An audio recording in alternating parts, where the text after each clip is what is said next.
Good afternoon.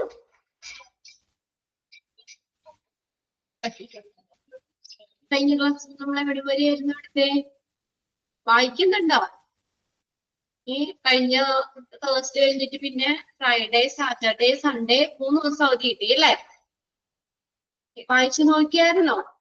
Okay, direct contact transmission വരെ അല്ലേ? ഇപ്പൊ നിങ്ങൾക്ക് ഇങ്ങനെ അവധിയൊക്കെ കിട്ടുമ്പോഴ് സാറ്റർഡേ സൺഡേ ഒക്കെ ഒന്നും ക്ലാസ് ഇല്ലല്ലോ. അപ്പൊ ആ സമയത്തൊക്കെ ആ ഒരാഴ്ച എടുത്തതൊക്കെ ഒന്ന് എല്ലാം ഒന്ന് റിവൈസ് ചെയ്തൊക്കെ നോക്കണം കേട്ടോ. ടൈം കിട്ടുന്നതിനനുസരിച്ച് റിവൈസ് ചെയ്ത് നോക്കാം. ഓക്കെ, നമ്മുടെ മോഡ് ഓഫ് ട്രാൻസ്മിഷൻ ആയിരുന്നു നോസോകോമിയൽ ഇൻഫെക്ഷൻ അല്ലെങ്കിൽ ഹോസ്പിറ്റൽ അക്യൂർഡ് ഇൻഫെക്ഷൻ ട്രാൻസ്മിറ്റ് ചെയ്യുന്ന പല രീതികള് അല്ലെ. അതിൽ ഫസ്റ്റ് നമ്മുടെ ഏറ്റവും മോസ്റ്റ് കോമൺ മോഡ് എന്ന് പറഞ്ഞ കോണ്ടാക്ട് ആണ്. Contact or hand borne transmission, കൈകൊണ്ടുള്ളത്. അത് തന്നെ module and page number. Page number ഒന്ന് പറഞ്ഞു കൊടുത്തേ. ഹോസ്പിറ്റൽ അക്യൂർഡ് ഇൻഫെക്ഷന്റെ പേജ് നമ്പർ 60. ഓക്കെ, സെക്കൻഡ് മൊഡ്യൂളില് പേജ് നമ്പർ 60. ടെക്സ്റ്റ് എടുക്കുക കേട്ടോ. ടെക്സ്റ്റിന്റെ പേജ് നമ്പർ 60 ആണ്. ഓക്കെ അല്ലേ? അപ്പൊ അതിനകത്ത് ഏറ്റവും കോമൺ ആയിട്ടുള്ള ട്രാൻസ്മിഷൻ മോഡ് എന്ന് പറയുന്നത് ഡയറക്റ്റ് കോണ്ടാക്ട് ആണ്. ഡയറക്റ്റ് അല്ല, കോണ്ടാക്ട് ട്രാൻസ്മിഷൻ. കോണ്ടാക്ട് ട്രാൻസ്മിഷന് നമ്മൾ രണ്ടായിട്ട് തിരിച്ചിട്ടുണ്ടെന്ന് പറഞ്ഞു. അതിൽ ഫസ്റ്റത്തെ ഡയറക്റ്റ് കോണ്ടാക്ട് ട്രാൻസ്മിഷൻ, രണ്ടാമത്തെ ഇൻഡയറക്റ്റ് കോണ്ടാക്ട് ട്രാൻസ്മിഷൻ. ഇപ്പൊ ഡയറക്റ്റ് കോണ്ടാക്ടിന് എങ്ങനെയാ? ഡയറക്റ്റ് നമ്മൾ surface to body surface contact. ഇപ്പൊ നേരിട്ട് ആ ഇൻഫെക്ഷൻ ഉള്ള ഒരു പേഷ്യന്റിനെ നമ്മൾ നേരിട്ട് സ്പർശിക്കുകയാണെങ്കിൽ അവരുടെ പേഷ്യന്റ് കെയർ ജോബ്സ് ചെയ്യുമ്പോൾ, അവരെ കുളിപ്പിക്കുമ്പോൾ, അവരെ എണിപ്പിക്കുമ്പോൾ, അങ്ങനെയുള്ളതൊക്കെ ചെയ്യുമ്പോൾ നേരെ നമ്മുടെ ബോഡി ആയിട്ട് കോണ്ടാക്ട് വരികയാണ് അല്ലെ. നേരിട്ട് കോണ്ടാക്ട് വരികയാണ്. അപ്പൊ എന്ത് ചെയ്യുന്നു? ആ മൈക്രോ ഓർഗാനിസംസ് അവിടെ നിന്ന് ഷിഫ്റ്റ് ചെയ്യുന്നു. Physical shifting of micro organism between A host and infected. Okay, ഇനി രണ്ടാമത്തെ ഇൻഡയറക്റ്റ് കോണ്ടാക്ട് ട്രാൻസ്മിഷൻ. അപ്പൊ എങ്ങനെയാണ്? നേരിട്ട് കോണ്ടാക്ട് വരുന്നില്ല. നേരിട്ട് ഇപ്പൊ അവരെ പേഷ്യന്റിനെ പിടിക്കണം എന്നില്ല. എങ്ങനെയാ? Through intermediate object. ഒരു അതിന്റെ ഇടയില് ആ പേഷ്യന്റും ഇൻഫെക്ഷൻ ഉള്ള ഒരാളും തമ്മിൽ എന്തെങ്കിലും ഒരു ഇന്റർമീഡിയറ്റ്, അതിന്റെ ഇടയിൽ ഒരു എന്തെങ്കിലും ഒബ്ജക്ട്സുകളോ ഇൻസ്ട്രുമെന്റ്സോ നീഡിലോ അങ്ങനെയുള്ള സംഭവങ്ങൾ എന്തെങ്കിലും ഉണ്ടായിരിക്കും. അപ്പൊ ഡയറക്റ്റ് പിടിക്കണമെന്നില്ല. ഏതെങ്കിലും ഒബ്ജക്ട്സിൽ കൂടെയാണ് ട്രാൻസ്മിഷൻ നടക്കുന്നത്. Okay, this consists of contact of a susceptible host with a taint intermediate objects like contaminated instruments, needle or dressing or taint gloves that are not changed between the patients. Change the surface by needle, dried blood that transmit hepatitis B or C. Okay. ഇപ്പൊ indirect contact എന്ന് പറഞ്ഞു കഴിഞ്ഞാൽ എങ്ങനെയാ? ഒരു intermediate objects വഴിയാണ്. അതായത് contaminate. അപ്പൊ അതൊന്ന് അണ്ടർലൈൻ ചെയ്തിട്ട് ഇട്ടേക്കാം കേട്ടോ. ഇൻഫെക്ഷൻ എങ്ങനെ സ്പ്രെഡ് ചെയ്യുന്നത്? Through intermediate objects. അതിന്റെ രണ്ടുപേർക്കിടയും ഇടയിൽ ഒരു ഇന്റർമീഡിയറ്റ് ആയിട്ട് എന്തെങ്കിലും ഒബ്ജക്ട്സ് ഉണ്ടാവും. ഇൻസ്ട്രുമെന്റ്സ് എടുക്കുന്ന ഇപ്പൊ സ്റ്റാഫിൽ നിന്ന് വേണമെങ്കിൽ നമ്മൾ പറഞ്ഞു പേഷ്യൻസിലേക്ക് ഇൻഫെക്ഷൻ വരാം. നോസോകോമിയൽ ഇൻഫെക്ഷൻ ഉള്ള ഒരു സ്റ്റാഫ്, അപ്പൊ ആ സ്റ്റാഫിൽ നിന്നും നമുക്ക് ഇൻഫെക്ഷൻ വരാം. അതിപ്പോ ഡയറക്റ്റ് ആയിട്ട് വേണമെങ്കിൽ വരാം, അല്ലെങ്കിൽ പറഞ്ഞത് ഇൻഡയറക്റ്റ് ആണ്. അതായത് ആ എടുക്കുന്ന ഇൻസ്ട്രുമെന്റ്സ് വഴിയും നമുക്ക്, ഇപ്പൊ കണ്ടാമിനേറ്റഡ് ആയിട്ടുള്ള ഇൻസ്ട്രുമെന്റ് ആണ് അവർ ഉപയോഗിക്കുന്നത് എങ്കിൽ നമ്മൾ പ്രോപ്പർ ആയിട്ട് സ്റ്റെറിലൈസേഷൻ ചെയ്തിട്ടില്ല, കണ്ടാമിനേറ്റഡ് ആയിട്ടുള്ള ഇൻസ്ട്രുമെന്റ്സ് ഉപയോഗിക്കുമ്പോൾ ആ ഇൻസ്ട്രുമെന്റ്സിൽ കൂടെയാണ് നമുക്ക് ഇൻഫെക്ഷൻ വരുന്നത് അല്ലെ. അപ്പൊ അങ്ങനെയുള്ള ഇപ്പൊ നീഡില് അങ്ങനെയുള്ള എന്തെങ്കിലും ഒക്കെ ഉണ്ടെങ്കിൽ അത് നമ്മളിലേക്ക് നമുക്ക് അത് ഉപയോഗിക്കുമ്പോൾ എന്ത് ചെയ്യുന്നു? ആ ഇൻഫെക്ഷൻ ആ ഒബ്ജക്റ്റിൽ കൂടെയാണ് നമ്മളിലേക്ക് വരുന്നത്. നേരെ പിടിക്കണ്ട, ഒബ്ജക്റ്റിൽ കൂടെ ഇൻഫെക്ഷൻ വരാം. പിന്നെ അതുപോലെ പറഞ്ഞിരിക്കുന്നത് taint gloves that are not changed between the patients. ഓരോ പേഷ്യൻസിനും ഉപയോഗിച്ച് കഴിയുമ്പോൾ ഗ്ലൗസ് ചേഞ്ച് ചെയ്യണം അല്ലെ. ഒരാളെ നോക്കി അയാൾക്ക് വല്ല ഇൻഫെക്ഷൻ ഉണ്ടെങ്കിൽ ആ ഇൻഫെക്ഷൻ ഏജൻസ് ആ ഗ്ലൗസിൽ ഉണ്ടാവും. ആ ഗ്ലൗസ് കൊണ്ട് തന്നെ വേറൊരു നോർമൽ ആയിട്ടുള്ള ഒരു പേഷ്യന്റിനെ നോക്കുകയാണെങ്കിൽ ആ ഗ്ലൗസിൽ കൂടെ എന്ത് പറ്റും? ഇൻഫെക്ഷൻ ട്രാൻസ്മിറ്റ് ചെയ്യുക അല്ലെ. അപ്പൊ അങ്ങനെ അത് ഒരാളിന് ഉപയോഗിച്ച അല്ലെങ്കിൽ ടെയിൻഡ് ഗ്ലൗസ് നമ്മുടെ പേഷ്യൻസിൽ ചേഞ്ച് ചെയ്തിട്ടില്ലെങ്കിലും അങ്ങനെയും വരാം. ഇനി നീഡിലോ അല്ലെങ്കിൽ ബ്ലഡ് സ്ട്രീംസിൽ കൂടെ ഡ്രൈഡ് ബ്ലഡിൽ കൂടെ, അതായത് ഹെപ്പറ്റൈറ്റിസ് ബിയും സിയും ഒക്കെ നമ്മൾ പറഞ്ഞു ബോഡി ഫ്ലൂയിഡിൽ കൂടെയാണ് ട്രാൻസ്മിറ്റ് ചെയ്യുന്നതെന്ന് പറഞ്ഞു. ബിയും സിയും ഒക്കെ കണ്ടാമിനേറ്റഡ് ആയിട്ടുള്ള നമ്മൾ ഏതെങ്കിലും ബോഡി ഫ്ലൂയിഡ്സിൽ കൂടെ ഒക്കെയാണ് അത് ട്രാൻസ്മിറ്റ് ചെയ്യുന്നത്. അപ്പൊ അങ്ങനെ ഹെപ്പറ്റൈറ്റിസ് എന്ന് പറഞ്ഞാൽ നമ്മൾ പറഞ്ഞ കരൾ വീക്കം, ഇൻഫ്ലമേഷൻ ഓഫ് ദ ലിവർ, അതായത് ഹെപ്പറ്റൈറ്റിസ്. എയും ഇ ഒക്കെ നമ്മൾ പറഞ്ഞ ഫുഡ് വാട്ടറിൽ കൂടെയൊക്കെയാണ് ട്രാൻസ്മിറ്റ് ചെയ്യുന്നത്. എന്നാൽ ബിയും സിയും എങ്ങനെയാണ് ട്രാൻസ്മിറ്റ് ബോഡി ഫ്ലൂയിഡിൽ കൂടെയാണ് ട്രാൻസ്മിറ്റ് ചെയ്യുന്നത്. അപ്പൊ അങ്ങനെ ഇൻഫെക്ഷൻ വരാം. ഓക്കെ, അപ്പൊ അതാണ്. അപ്പൊ അതിനകത്ത് ആ സെന്റൻസ് ഒന്ന് അവിടെ നോട്ട് ചെയ്തിട്ടുണ്ട് കേട്ടോ. ഇൻഡയറക്റ്റ് കോണ്ടാക്ട് ട്രാൻസ്മിഷൻ നടക്കുന്നത്, അല്ലെങ്കിൽ ഇൻഫെക്ഷൻ സ്പ്രെഡ് ചെയ്യുന്നത് ഇന്റർമീഡിയറ്റ് ഒബ്ജക്ട്സ് വഴിയാണ്. അവരുടെ രണ്ടുപേരുടെയും ഇടയിൽ ഒരു ഒബ്ജക്റ്റ് ഉണ്ടാവും. അതായത് കണ്ടാമിനേറ്റഡ് ആയിട്ടുള്ള ഇൻസ്ട്രുമെന്റ്സോ നീഡിലോ ഡ്രസ്സിങ്സോ ടെയിൻഡ് ഗ്ലൗസ് അങ്ങനെ എന്തെങ്കിലും ഒബ്ജക്റ്റിൽ കൂടിയാണ് ഇൻഫെക്ഷൻ വരുന്നത്. ഡയറക്റ്റിലാവുമ്പോൾ നേരിട്ട് ഇൻഫെക്ഷൻ ഉള്ള ഒരാള് വേറെ ആളെ പിടിക്കുകയാണ്. അവർക്കിടെ പേഷ്യന്റ് കെയർ ജോബ്സ് ചെയ്യുമ്പോഴും അങ്ങനെ ഇൻഫെക്ഷൻ വരാം. ഇനി അടുത്തത് മൂന്നാമത്തെയാണ് ഡ്രോപ്ലെറ്റ് ട്രാൻസ്മിഷൻ. പറയാലോ, ഡ്രോപ്ലെറ്റ്സ് എന്ന് പറഞ്ഞാൽ എന്താ? വായു തുള്ളികളിലൂടെ. ഇൻഫെക്ഷൻ ഉള്ള ഒരാള് സംസാരിക്കുകയാണ്. അപ്പൊ ആ ഇൻഫെക്റ്റഡ് ഏജന്റ് എങ്ങോട്ടാ? നമ്മള് സംസാരിക്കുമ്പോൾ ഡ്രോപ്സ് വരുവില്ലേ, ഡ്രോപ്സ്. ആ ഡ്രോപ്സിൽ കൂടെ എന്താ? അപ്പൊ നമ്മള് അടുത്ത് നിൽക്കുന്ന ആളുകൾക്കൊക്കെ ആണെങ്കിലും ആ ഡ്രോപ്സ് എങ്ങോട്ടാ പുഷ് ചെയ്യുന്ന? എയറിലേക്ക്, അല്ലെ, വായുവിലേക്ക് ആ ഡ്രോപ്സ് വരും. ആ ഡ്രോപ്സ് ഉള്ള എയർ ശ്വസിക്കുമ്പോൾ എന്താ? ആ ഇൻഫെക്ഷൻ മറ്റാളിലേക്കും വരാം. അപ്പൊ ട്രാൻസ്മിഷൻ ഇതിലൂടെയാണ്, ഡ്രോപ്ലെറ്റ്സിൽ കൂടെയാണ് സംഭവിക്കുന്നത്. Transmission happens when droplets that contain microbes. എങ്ങനെന്താ? മൈക്രോബ്സ് ഉള്ള ഡ്രോപ്ലെറ്റ്സിൽ കൂടെ, തുള്ളികളിലൂടെ, that contain microbes from infected person are pushed a short distance through air and deposit on the other patient's body. മറ്റുള്ള ആ പേഷ്യന്റിന്റെ ബോഡിയിലേക്ക് ഡെപ്പോസിറ്റ് ചെയ്യും. എനിക്കിപ്പോ ഇൻഫെക്ഷൻ ഉണ്ട്, ഞാൻ സംസാരിക്കുമ്പോൾ ആ ഡ്രോപ്ലെറ്റ്സ് എന്ത് ചെയ്യുന്നു? വായുവിലേക്ക്, എയറിലേക്ക് പുഷ് ചെയ്യും. അത് എന്ത് ചെയ്യുന്നു? വേറൊരാളിലേക്ക് ബോഡിയിലേക്ക് അത് ഡെപ്പോസിറ്റ് ചെയ്യും. അപ്പൊ അങ്ങനെ ഇൻഫെക്ഷൻ സംഭവിക്കാം. ഇറ്റ് ഈസ് മെയ്ഡ് ഫ്രം കഫിങ്. ഇതിങ്ങനെ വരിക, ഡ്രോപ്ലെറ്റ്സ് എങ്ങനെ പ്രധാനമായിട്ട് വരുമ്പോൾ ചുമയ്ക്കുമ്പോൾ ഡ്രോപ്സ് വരില്ലേ നമ്മുടെ എയറിലേക്ക് ചുമയ്ക്കുമ്പോൾ. And it is made from coughing that droplets are generated from source person and during the performance of certain procedures such as bronchoscopy. അപ്പൊ ഒരെണ്ണം പറഞ്ഞത് എഴുതിയേക്കണത് കഫിങ്, മനസ്സിലായില്ലേ? ചുമയ്ക്കുമ്പോൾ നമ്മുടെ ഡ്രോപ്സ് ഈ എയറിലേക്ക് വരാം, അത് വേറൊരു പേഷ്യന്റിലേക്ക് ഡെപ്പോസിറ്റ് ചെയ്യാം, അങ്ങനെ ഇൻഫെക്ഷൻ സംഭവിക്കാം. ഇനി അടുത്തത് എന്ന് പറഞ്ഞ ഒരു കാര്യം എന്ന് വെച്ചാൽ during the performance of certain procedure such as bronchoscopy. Bronchoscopy പോലുള്ള പ്രൊസീജിയറിലൂടെ, നടപടിക്രമങ്ങളിലൂടെ. അപ്പൊ എന്താ ബ്രോങ്കോസ്കോപ്പി എന്ന് പറഞ്ഞാൽ?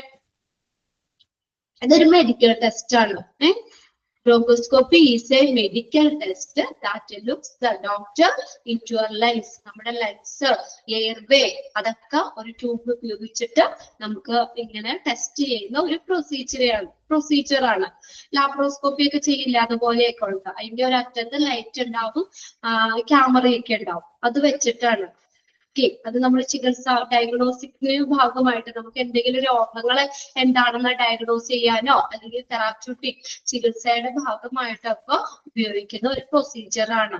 പ്രധാനമായിട്ടും നോസിൽ കൂടെയോ അല്ലെങ്കിൽ മൗത്തിൽ കൂടെയോ വായുടെ ഉള്ളിലും കൂടെയൊക്കെ നമ്മുടെ എയർവേയിലേക്കൊക്കെ ഇങ്ങനൊരു ട്യൂബ് ഇറക്കി വിടുകയാണ് ലങ്സിലേക്ക്. ഇത് എന്തെങ്കിലും ടെസ്റ്റ്, എന്തെങ്കിലും രോഗനിർണയത്തിന്റെ ഭാഗമായിട്ടോ അല്ലെങ്കിൽ ചികിത്സയുടെ ഭാഗമായിട്ടൊക്കെ നമ്മുടെ എയർവേ ഒക്കെ ടെസ്റ്റ് ചെയ്യുന്നതിനെയാണ് ബ്രോങ്കോസ്കോപ്പി എന്ന് പറയുന്നത്. അതിന് ഉപയോഗിക്കുന്ന ഇൻസ്ട്രുമെന്റ് ആണ് ബ്രോങ്കോസ്കോപ്പ്. BRONCHOSCOPE, bronchoscope. ഓക്കെ, അപ്പൊ ഇങ്ങനെയുള്ള ബ്രോങ്കോസ്കോപ്പി പോലുള്ള പ്രൊസീജിയർ നടപടിക്രമങ്ങളിലൂടെയും പിന്നെ പ്രധാനമായിട്ട് എങ്ങനെ കഫിങ്, നമ്മൾ ചുമയ്ക്കുമ്പോഴും ഈ ഡ്രോപ്ലെറ്റ്സ് ട്രാൻസ്മിഷൻ സംഭവിക്കാം. ഓക്കെ, അത് രണ്ടും ഒന്ന് നോട്ട് ചെയ്തിടാം കേട്ടോ. എങ്ങനെ സംഭവിക്കാം? ബ്രോങ്കോസ്കോപ്പി ഒന്നുകൂടി പറയാമോ? ഓക്കെ, ബ്രോങ്കോസ്കോപ്പി എഴുതി വെക്കണോ? അത് ബ്രോങ്കോസ്കോപ്പി is an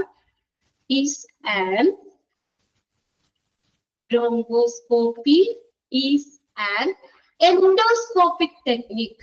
നമ്മുടെ ഉള്ളിലുള്ള ഒരു കാര്യം നോക്കുന്നതാണ്. is an endoscopic technique. Bronchoscopy is an endoscopic technique of visualizing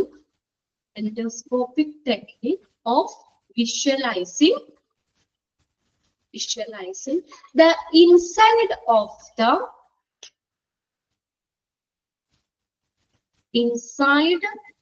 the airway.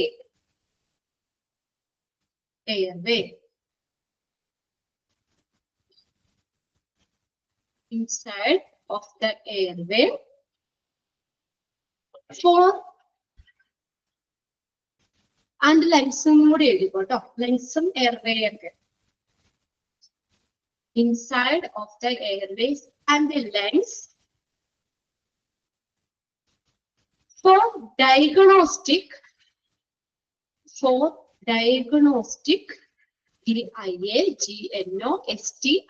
diagnostic and therapeutic purpose. ചികിത്സാപരമായിട്ടുള്ള ആവശ്യത്തിന് THERAPEUTIC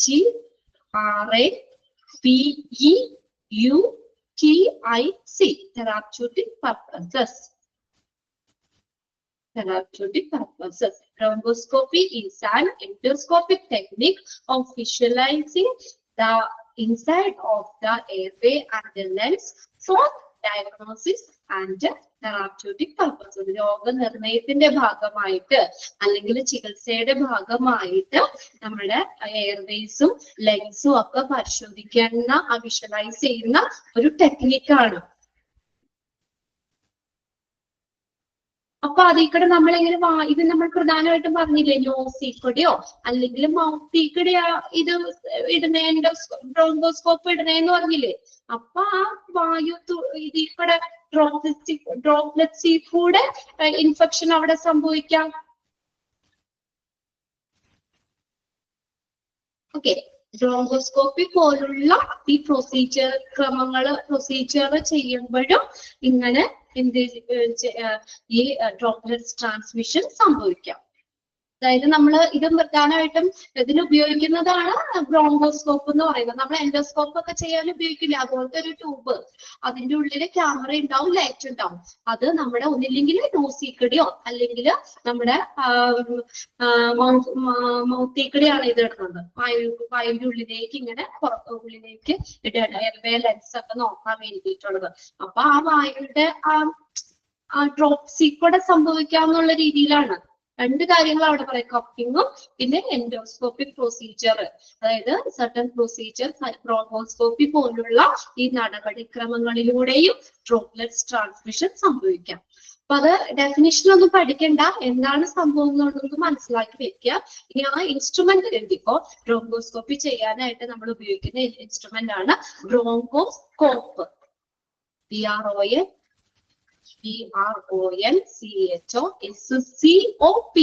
സ്കോപ്പ്. എൻഡോസ്കോപ്പി ചെയ്യാൻ ഉപയോഗിക്കുന്ന ഇൻസ്ട്രുമെന്റ് ഏതാ? എൻഡോസ്കോപ്പ് ആണ്. അതുപോലെ ബ്രോങ്കോസ്കോപ്പി ചെയ്യാൻ ഉപയോഗിക്കുന്ന bronchoscope.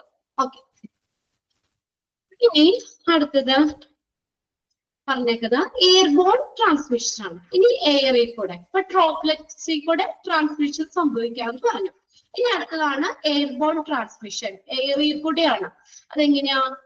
ഡിസെമിനേഷൻ can be either airborne droplet nuclei or dust particle that contain infectious agent. Dissemination എന്ന് പറഞ്ഞ വ്യാപനം, വ്യാപിക്കുക, സ്പ്രെഡ് ചെയ്യുക എന്നുള്ളതാണ് dissemination. Can be either airborne droplets nuclei, airborne droplets കൂടെ, അല്ലെങ്കിൽ or dust particle that contain infectious agent. Infectious agent ഉള്ള പൊടിപടലങ്ങളിൽ കൂടെയോ അല്ലെങ്കിൽ എയർബോൺ ഡ്രോപ്ലെറ്റ് ന്യൂക്ലിയൈ. ഇപ്പൊ നമ്മൾ വായുവില് എയറില് ഈ ഇൻഫെക്ഷൻ ഉണ്ടെങ്കിൽ ഇൻഫെക്റ്റഡ് ആയിട്ടുള്ള ഒരാൾ സംസാരിക്കുമ്പോഴാണെങ്കിലും ആ ഇൻഫെക്ഷൻ എയറിൽ കൂടെ വരാം, വായിലൂടെ വരാം, വായിലൂടെ വന്നിട്ട് മറ്റുള്ള ആളുകളിലേക്ക് സ്പ്രെഡ് ചെയ്യാം. Okay. Dissemination can be either airborne droplet nuclei or dust particle that contain infectious agent. നോക്കിയേ അതെങ്ങനെയാ നോക്കിയേ, small particle residue of droplets that contain microorganism which remain suspended in the air for long period of time. Infection ഉള്ള ഒരാൾ സംസാരിക്കുമ്പോൾ ഈ നമ്മള് ആ drops വരുമല്ലോ, ആ ഡ്രോപ്സ് അടങ്ങി അത് എവിടെ നിൽക്കും, എയറിൽ ഇങ്ങനെ നിൽക്കും. നേരെ ഡ്രോപ്സ് വന്ന് തെറിക്കണമെന്നില്ല, പുഷ് ചെയ്ത് വരണമെന്നില്ല. ഇപ്പൊ സംസാരിക്കുമ്പോഴാണെങ്കിലും ആ ഡ്രോപ്സ് എന്താ എയറിൽ ഇങ്ങനെ സസ്പെൻഡ് ചെയ്തെടുക്കും. അപ്പൊ ആ എയർ ശ്വസിക്കുമ്പോൾ ആ ഇൻഫെക്ഷൻ മൈക്രോ ഓർഗാനിസംസ് ഉള്ള ആ എയറിൽ മൈക്രോ ഓർഗാനിസം എന്ത് ചെയ്ത് സസ്പെൻഡ് ചെയ്ത് ഇങ്ങനെ നിലനിൽക്കും. അപ്പൊ ആ എയർ പോകുമ്പോൾ ആ ഡ്രോപ്സ് ഇങ്ങനെ പോകില്ലേ, അപ്പൊ അങ്ങനെ ആ എയറിൽ കൂടെ സംഭവിക്കാം. Okay. A small particle residue of droplets that contain microorganisms which remain suspended in the air for longer period of time. കുറച്ച് നേരത്തേക്ക് എയറിൽ ഇങ്ങനെ അത് സസ്പെൻഡ് ചെയ്ത് നിൽക്കാം. മൈക്രോ ഓർഗാനിസംസ് ഒക്കെ ഉള്ള ഡ്രോപ്ലെറ്റ്സ്. അപ്പൊ ആ എയർ ശ്വസിക്കുമ്പോൾ എന്ത് ചെയ്യുന്നു, ആ എയറിൽ കൂടെ നമുക്ക് ഉള്ളിലേക്ക് വരാം, ഇൻഫെക്ഷൻ അങ്ങനെ സ്പ്രെഡ് ചെയ്യാം. ഓക്കെ. ഇനി അടുത്തത് നാലാമത്തെ കോമൺ വെഹിക്കിൾ ട്രാൻസ്മിഷൻ ആണ്. ഇതിനകത്ത് ഇൻക്ലൂഡ് ചെയ്യണത് ഏതെന്ന് ചോദിക്കാറുണ്ടോ എക്സാമിന്. Common vehicle transmission. This applies to microorganisms transmitted to the host by contaminated items such as food, water, medication, devices and equipments. അപ്പൊ ഇതെങ്ങനെയാ കോമൺ വെഹിക്കിൾ ട്രാൻസ്മിഷൻ എന്ന് പറഞ്ഞ ഇതിൽ കൂടെ ഇൻഫെക്ഷൻ സ്പ്രെഡ് ചെയ്യുന്ന host. This applies to microorganisms transmitted to the host.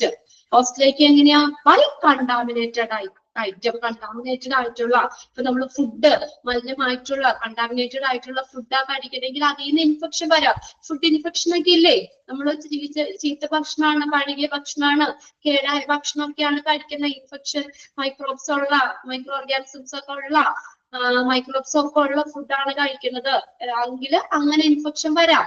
ആ ഫുഡിൽ കൂടെ വരാം, അല്ലെങ്കിൽ കണ്ടാമിനേറ്റഡ് ആയിട്ടുള്ള വാട്ടറിൽ കൂടെ വരാം, മെഡിക്കേഷൻ മരുന്നുകളിലൂടെ വരാം, ഡിവൈസസ് എന്തെങ്കിലും ഉപകരണങ്ങളിലൂടെ, അല്ലെങ്കിൽ എക്യുപ്മെന്റ്സ് വഴി. അപ്പൊ അങ്ങനെയൊക്കെ ആ ഒരു രീതിയിലൊക്കെ ഇൻഫെക്ഷൻ സ്പ്രെഡ് ചെയ്യുകയാണെങ്കിൽ അതിനെയാണ് കോമൺ വെഹിക്കിൾ ട്രാൻസ്മിഷൻ എന്ന് പറയുന്നത്. അപ്പൊ അതിനകത്ത് ചോദിക്കാം ഏതൊക്കെ വരാം, ഫുഡ്, വാട്ടർ, കണ്ടാമിനേറ്റഡ് ആയിട്ടുള്ള food, water, medication, devices and equipments. അതെല്ലാം അണ്ടർലൈൻ ചെയ്തിട്ട് തരാം കേട്ടോ. Which of the following comes under common vehicle transmission? അങ്ങനെ ചോദിക്കാം. കോമൺ വെഹിക്കിൾ ട്രാൻസ്മിഷനിൽ ഇൻക്ലൂഡ് ചെയ്യുന്നത് ഏതൊക്കെയാണ്? കണ്ടാമിനേറ്റഡ് ആയിട്ടുള്ള food, water, medication, devices and equipments. ഇതിൽ കൂടെ ഒക്കെ നമുക്ക് ഇൻഫെക്ഷൻ വരാം. അടുത്തതാണ് വെക്ടർ ബോൺ ട്രാൻസ്മിഷൻ. വെക്ടേഴ്സ് എന്ന് പറഞ്ഞാൽ മൈക്രോ ഓർഗാനിസംസ് ആണ്, ലിവിങ് ഓർഗാനിസംസ് ആണ് വെക്ടേഴ്സ് എന്ന് പറയുന്നത്. ലിവിങ് ഓർഗാനിസംസ്, ജീവനുള്ള സൂക്ഷ്മാണുക്കളൊക്കെയാണ് living organisms that can transfer pathogenic microorganisms. അപ്പൊ അതിന് എന്തുണ്ടാ, ലിവിങ് ഓർഗാനിസം, ലിവിങ് ക്രീച്ചേഴ്സ് ആണ്. അതിന് ഇൻഫെക്ഷൻ സ്പ്രെഡ് ചെയ്യാനുള്ള ഒരു കഴിവുണ്ട്. This occurs when such as mosquito നമുക്ക് രോഗങ്ങൾ വരുത്തൂലേ, ഇൻഫെക്ഷൻ ഉണ്ടാക്കില്ലേ മോസ്കിറ്റോ വഴി, അല്ലെങ്കിൽ ഫ്ലൈസ്, ഈച്ചകള്, റാറ്റ്, എലികള് വഴി. Other vermin transmit micro. Vermin transmit എന്ന് പറഞ്ഞു കഴിഞ്ഞാല് ഈ കീടങ്ങള് അല്ലെങ്കിൽ പ്രാണികളൊക്കെ കേട്ടോ. കീടങ്ങള് അല്ലെങ്കിൽ പ്രാണികള്, കീടങ്ങള് അല്ലെങ്കിൽ പ്രാണികൾ വഴി ഇൻഫെക്ഷൻ വരാം. അപ്പൊ ഇതെല്ലാം എന്താണ്, ലിവിങ് ഓർഗാനിസംസ് ആണ്. അങ്ങനെ നോക്കാം. വെക്ടർ ബോൺ ട്രാൻസ്മിഷനിലെല്ലാം വെക്ടർ ബോൺ ട്രാൻസ്മിഷൻ എന്ന് പറഞ്ഞു കഴിഞ്ഞാല് എന്താണ്, നമ്മളത് ലിവിങ് ഓർഗാനിസംസ് കൂടിയാണ് ഇൻഫെക്ഷൻ സ്പ്രെഡ് ചെയ്യുന്നത്. ഓക്കെ, അതായത് മോസ്കിറ്റോ വഴി, ഫ്ലൈസ് വഴി, റാറ്റ്സ് വഴി, മറ്റുള്ള കീടങ്ങള് അല്ലെങ്കിൽ പ്രാണികൾ, അതാണ് വെർമിൻ ട്രാൻസ്മിറ്റ് മൈക്രോ ഓർഗാനിസംസ് എന്ന് പറയുന്നത്. അപ്പൊ അതുവഴി ഇൻഫെക്ഷൻ വരാം. ഓക്കെ, വെക്ടേഴ്സ് എന്ന് പറഞ്ഞാൽ ലിവിങ് ഓർഗാനിസംസ് ആണ്. അതൊന്ന് നോട്ട് ചെയ്തേക്കാം. Vectors are living organisms. Vectors are living organisms. Vectors are living organisms that can transfer pathogenic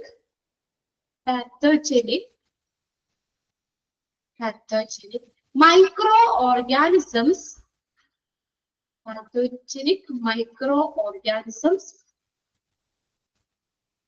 to other animals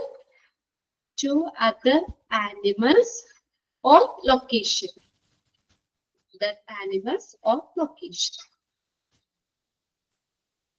അത് മൈക്രോ ഓർഗാനിസംസിനെ ട്രാൻസ്ഫർ ചെയ്യാനുള്ള ഒരു കഴിവുണ്ട്. അങ്ങനെയുള്ള ലിവിങ് ഓർഗാനിസംസ് ആണ് വെക്ടേഴ്സ് എന്ന് പറയുന്നത്. അപ്പൊ ഇത് രണ്ടും ഐഡന്റിഫൈ ഓക്കെ, ഒന്നുകൂടി പറയാം. Vectors are living organisms. Definition ആയിട്ടൊന്നും പഠിക്കണ്ട കേട്ടോ. ഞാൻ പിന്നെ ഇനി നാളെ ആണെങ്കിലും നിങ്ങൾ എന്താണെന്ന് തുറന്ന് വായിക്കുമ്പോ എന്താണ് വെക്ടേഴ്സ് എന്ന് ചോദിച്ചാൽ അറിയണ്ടേ, അതിന് വേണ്ടി തന്നോന്നുള്ളൂ. Vectors are living organisms. അതിന് എന്തിനുള്ള കഴിവുണ്ട്? that can transfer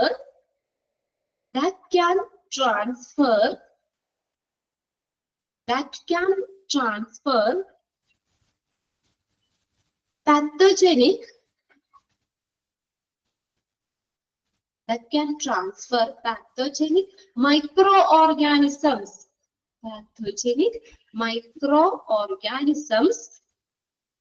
to other animals or location. മറ്റുള്ള ആനിമൽസിലേക്കോ അല്ലെങ്കിൽ ഒരു ലൊക്കേഷനിൽ നിന്ന് മറ്റൊരു ലൊക്കേഷനിലേക്കോ ഒക്കെ ഈ പാത്തജനിക് മൈക്രോ ഓർഗാനിസത്തിനെ ട്രാൻസ്ഫർ ചെയ്യാൻ കഴിവുള്ള ലിവിങ് ഓർഗാനിസംസ് ആണ്. ഇതെല്ലാം എന്താ ഇൻഫെക്ഷൻ സ്പ്രെഡ് ചെയ്യുന്നതിന് കാരണക്കാരാണ്. മോസ്കിറ്റോ വഴി ഇൻഫെക്ഷൻ സ്പ്രെഡ് ചെയ്യാം, ഫ്ലൈസ്, റാറ്റ്, മറ്റുള്ള ചെറു കീടങ്ങള് അല്ലെങ്കിൽ പ്രാണികൾ, അതാണ് വെർമിൻ ട്രാൻസ്മിറ്റ് മൈക്രോ ഓർഗാനിസം. അപ്പൊ ഇതുവഴി ഇൻഫെക്ഷൻ സ്പ്രെഡ് ചെയ്യാം. കോമൺ വെഹിക്കിൾ ട്രാൻസ്മിഷൻ എന്ന് പറഞ്ഞു കഴിഞ്ഞാൽ അത് നോൺ ലിവിങ് ആയിരുന്നു അല്ലെ. Food, water, medication, devices, equipments, ഇതെല്ലാം കോമൺ വെഹിക്കിൾ ട്രാൻസ്മിഷനിൽ വരുന്നതാണ്. അപ്പൊ ഇവിടെയും അത് അണ്ടർലൈൻ ചെയ്തത് കേട്ടോ. അതും ഫസ്റ്റ് പേപ്പറിൽ കണ്ടിട്ടുണ്ട്. വെക്ടർ ട്രാൻസ്മിഷനിൽ ഇൻക്ലൂഡ് ചെയ്യുന്നത് ഏതൊക്കെയാണെന്നുള്ളത്. മോസ്കിറ്റോസ് വരാം, ഫ്ലൈസ് വരാം, റാറ്റ്സ് വരാം, and other vermin transmit micro organisms, ചെറിയ കീടങ്ങൾ, പ്രാണികൾ, ഇതെല്ലാം ഇൻഫെക്ഷൻ സ്പ്രെഡ് ചെയ്യാൻ കാരണമാകും. ഓക്കെ, അതിൽ കൂടെയൊക്കെ ഇൻഫെക്ഷൻ സ്പ്രെഡ് ചെയ്യാം. ഓക്കെ, അത്ര ക്ലിയർ ആയില്ലേ നിങ്ങൾക്ക്? മോഡ് ഓഫ് ട്രാൻസ്മിഷൻ രീതികള്, നോസോകോമിയൽ ഇൻഫെക്ഷൻ ട്രാൻസ്മിറ്റ് ചെയ്യാനുള്ള രീതികള്. ഫസ്റ്റ് നമ്മൾ പറഞ്ഞു കോണ്ടാക്റ്റിൽ കൂടെ. അതിന് രണ്ടായിട്ട് തിരിക്കാം. ഡയറക്റ്റ് കോണ്ടാക്റ്റും ഉണ്ട്, ഇൻഡയറക്റ്റും ഉണ്ട്. ഡയറക്റ്റ് എന്ന് പറഞ്ഞാൽ നേരെ നമ്മൾ പിടിക്കണം. ആ ഒരു ഇൻഫെക്റ്റഡ് ആയിട്ടുള്ള ഒരാളിൽ നിന്ന് മറ്റൊരാളിലേക്ക് വരാനായിട്ട് നേരെ അവരുമായിട്ട് direct surface to body surface contact വരണം. എന്നാൽ ഇൻഡയറക്റ്റിന് എങ്ങനെയാ? നേരെ പിടിക്കേണ്ട, അതിന്റെ ഇടയിൽ രണ്ടുപേർക്കിടെ ഇടയിൽ ഇന്റർമീഡിയറ്റ് ആയിട്ട് എന്തുണ്ടാവും? ഒരു ഒബ്ജക്ട്സ് ഉണ്ടാവും. അപ്പൊ കണ്ടാമിനേറ്റഡ് ആയിട്ടുള്ള ഒരു ഒബ്ജക്റ്റ് വഴിയാണ് നമ്മളിലേക്ക് ഇൻഫെക്ഷൻ വരുന്നത്. ഓക്കെ, ഇനി ഡ്രോപ്ലെറ്റ്സ് എന്ന് പറഞ്ഞാൽ ഡ്രോപ്ലെറ്റ്സ് വായു തുള്ളികളിലൂടെയാണ് ഇൻഫെക്ഷൻ സ്പ്രെഡ് ചെയ്യുന്നത്. മിക്കവാറും ചുമയ്ക്കുമ്പോൾ അല്ലെങ്കിൽ ബ്രോങ്കോസ്കോപ്പി പോലുള്ള പ്രൊസീജിയർ ചെയ്യുമ്പോൾ നമ്മുടെ ഇൻഫെക്ഷൻ ഈ ഡ്രോപ്ലെറ്റ്സ് ഇൻഫെക്റ്റഡ് ആയിട്ടുള്ള ആ ഡ്രോപ്ലെറ്റ്സിൽ കൂടെ ട്രാൻസ്മിഷൻ വരാം. പിന്നെ അവിടെ എയർബോൺ എന്ന് പറഞ്ഞു കഴിഞ്ഞാല് ഇതുപോലെ തന്നെ ഇപ്പൊ നമ്മൾ ഒരു ഇൻഫെക്റ്റഡ് ആയിട്ടുള്ള ഒരാള് സംസാരിക്കുകയാണ്. അപ്പൊ ആ ഇൻഫെക്ഷൻ ഏജന്റ് എങ്ങോട്ട് വരും? എയറിൽ ഇങ്ങനെ സസ്പെൻഡ് ചെയ്ത് ഡ്രോപ്ലെറ്റ്സ് ചെറിയ ഇത് നമുക്ക് ആ എയറിൽ ഇങ്ങനെ സസ്പെൻഡ് ചെയ്ത് വെക്കും. അപ്പൊ അത് വേറൊരാള് ആ എയറിൽ എന്തെങ്കിലും മൈക്രോബ്സ് ഇല്ലേ, ആ എയർ വേറൊരാള് ശ്വസിക്കുമ്പോൾ എന്തെങ്കിലും ഇൻഫെക്ഷൻ അയാളിലേക്ക് വരാം. പിന്നെ അടുത്തത് പറഞ്ഞത് കോമൺ വെഹിക്കിൾ ട്രാൻസ്മിഷൻ. അതൊക്കെ എങ്ങനെയാ? നോൺ ലിവിങ് ആണ്. അതായത് കണ്ടാമിനേറ്റഡ് ആയിട്ടുള്ള ഫുഡോ വാട്ടറോ മെഡിക്കേഷൻസ് ഡിവൈസസ് എക്യുപ്മെന്റ്സ് ഇതുവഴി ഇൻഫെക്ഷൻ വരാം. വെക്ടർ ബോൺ ട്രാൻസ്മിഷൻ എന്ന് പറഞ്ഞു കഴിഞ്ഞാൽ വെക്ടേഴ്സ്, അതായത് വെക്ടർ എന്ന് പറഞ്ഞാൽ എന്താ, ലിവിങ് ഓർഗാനിസംസ് ആണ്. ഇങ്ങനെ മൈക്രോ ഓർഗാനിസത്തിനെയൊക്കെ സ്പ്രെഡ് ചെയ്യാൻ കഴിവുള്ള ഒരു ലിവിങ് ഓർഗാനിസം ആണ് വെക്ടേഴ്സ്. അതായത് മോസ്കിറ്റോ, ഫ്ലൈസ്, റാറ്റ്, മറ്റുള്ള ട്രാൻസ്മിറ്റ് മൈക്രോ ഓർഗാനിസം, അതായത് ചെറിയ ചെറിയ കീടങ്ങളും പ്രാണികളൊക്കെ വഴി ഇൻഫെക്ഷൻ സ്പ്രെഡ് ചെയ്യുക. ക്ലിയർ ആയില്ലേ? ഓക്കെ അല്ലേ? ഇനി അടുത്തത്, ഇനി നമ്മൾ പറഞ്ഞു ഇൻഫെക്ഷൻ സ്പ്രെഡ് ചെയ്യുന്ന പല രീതികളാണ് നമ്മൾ പറഞ്ഞത്, മോഡ്. ഇനി അടുത്തത്, അപ്പൊ ഈ ഇൻഫെക്ഷനെ നമുക്ക് പ്രിവെന്റ് ചെയ്യാൻ പറ്റുന്നത് എങ്ങനെയാണ്? പ്രിവെന്റീവ് മെത്തേഡ് എന്തൊക്കെ ചെയ്യാം? നമുക്ക് ഇൻഫെക്ഷൻ വരാതെ നമുക്ക് എന്തൊക്കെ മുൻകരുതലുകൾ എടുക്കാൻ പറ്റും? നമ്മൾ കൊറോണ വന്നപ്പോഴേക്ക് ഇൻഫെക്ഷൻ വരാതിരിക്കാൻ, അല്ലെ, കോവിഡ് ഒക്കെ വന്നപ്പോ നമ്മള് കൊറോണ വൈറസ് ഒക്കെ നമുക്ക് വരാതിരിക്കാൻ കുറച്ച് കാര്യങ്ങളൊക്കെ നമ്മൾ ചെയ്തില്ലേ, അല്ലെ? ഇൻഫെക്ഷൻ ഒക്കെ വരാതിരിക്കാനായിട്ട് സാനിറ്റേഷൻ ഇതൊക്കെ നമ്മൾ ചെയ്ത് എപ്പോഴും സാനിറ്റൈസർ കൊണ്ടു കൊടുക്കും, അല്ലെ? നമ്മൾ എപ്പോഴും കയ്യില് സാനിറ്റൈസ് ചെയ്തുകൊണ്ടിരുന്നു. പിന്നെ എന്ത് ചെയ്തു? മാസ്കുകൾ ധരിച്ചു. ഓക്കെ. പിന്നെ ഹാൻഡ് വാഷ് ചെയ്തില്ലേ? നമ്മൾ എപ്പോഴും കൈ കഴുകിക്കൊണ്ടിരുന്നില്ലേ, അല്ലെ? നമ്മൾ സോപ്പ് സൊല്യൂഷനോ ലിക്വിഡോ എന്തെങ്കിലും ഉപയോഗിച്ചിട്ടോ ഡിസ്റ്റൻസ് നമ്മൾ മെയിൻറ്റെയിൻ ചെയ്തു. പിന്നെ മാസ്ക് ധരിച്ചു. ഇതൊക്കെ നമ്മൾ ചെയ്ത പ്രിവെന്റീവ് മെത്തേഡാണ്. നമുക്ക് ഈ കൊറോണ വരാതിരിക്കാൻ വേണ്ടി നമ്മൾ കുറെ കാര്യങ്ങൾ ചെയ്തു. ഐസൊലേറ്റഡ്, അവരെ ഐസൊലേറ്റ് ചെയ്തിരുത്തി, മാറ്റി നിർത്തി, അല്ലെ? ഇപ്പൊ നമ്മുടെ ഒരു വീട്ടിൽ ഒരാൾക്ക് കൊറോണ വന്നു കഴിഞ്ഞാല് എല്ലാവരുമായിട്ട് മിങ്കിൾ ചെയ്യാതെ അവരെ ഒരു മുറിയില്, അല്ലെ, ഒറ്റയ്ക്ക് ഐസൊലേറ്റ് ചെയ്ത് നിർത്തി, മാറ്റി നിർത്തി. അപ്പൊ ഇവിടെ നമ്മള് ഇങ്ങനെ നോസോകോമിയൽ ഇൻഫെക്ഷൻ വരാതെ അതിന്റെ പ്രിവെന്റീവ് മെത്തേഡിൽ ഈ പറഞ്ഞ കുറച്ച് കാര്യങ്ങളൊക്കെ വരുന്നുണ്ട്. അത് നമുക്ക് കുറെയൊക്കെ അറിയാവുന്നതൊക്കെ തന്നെയാണ്. ഒന്ന് നമുക്ക് ഡീറ്റെയിൽ നോക്കാം. പ്രിവെന്റ് ചെയ്യാന്ന് വെച്ചാൽ പ്രതിരോധിക്കാതെ തടയുക. ഈ നോസോകോമിയൽ ഇൻഫെക്ഷനെ ഇപ്പൊ വ്യാപന രീതികളൊക്കെ പറയും. ഇനി നമുക്ക് അതിനെ തടയാൻ എന്തൊക്കെ കാര്യങ്ങൾ ഇവിടെ ചെയ്യാൻ പറ്റും? Controlling nosocomial infection is to implement quality assurance. QA എന്ന് പറഞ്ഞ ക്വാളിറ്റി അഷ്യൂറൻസ്, QC എന്ന് പറഞ്ഞ ക്വാളിറ്റി കൺട്രോൾ. എന്ത് ചെയ്യണം? Controlling nosocomial infection is to implement quality assurance and quality control measures to healthcare sectors, and evidence-based management can be feasible approach. Feasible എന്ന് പറഞ്ഞാൽ പ്രായോഗികമായ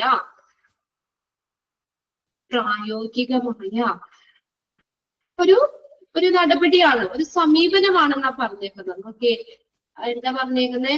nosocomial ഇൻഫെക്ഷനെ control ചെയ്യുന്നതിന് നമ്മൾ ഹെൽത്ത് കെയർ സെക്ടേഴ്സിൽ എന്തൊക്കെ കാര്യങ്ങൾ ചെയ്യണം? ക്വാളിറ്റി അഷ്യൂറൻസ്, അഷ്യൂർ ചെയ്യാന്ന് വെച്ചാൽ ഉറപ്പുവരുത്തുക എന്നാണ്. ഉറപ്പ്, ഇതാണ് quality assurance and quality control എന്നീ നടപടികൾ ഇംപ്ലിമെന്റ് ചെയ്യുക. അതാണ് ഒന്നാമത്തെ കാര്യം. നോസോകോമിയൽ ഇൻഫെക്ഷനെ കൺട്രോൾ ചെയ്യാൻ എന്ത് ചെയ്യണം? ഹെൽത്ത് കെയർ സെക്ടേഴ്സിൽ, ആരോഗ്യ മേഖലയിൽ ക്വാളിറ്റി അഷ്യൂറൻസ്, ക്വാളിറ്റി കൺട്രോൾ എന്നിവ ഇംപ്ലിമെന്റ് ചെയ്യണം, നടപ്പിലാക്കണം.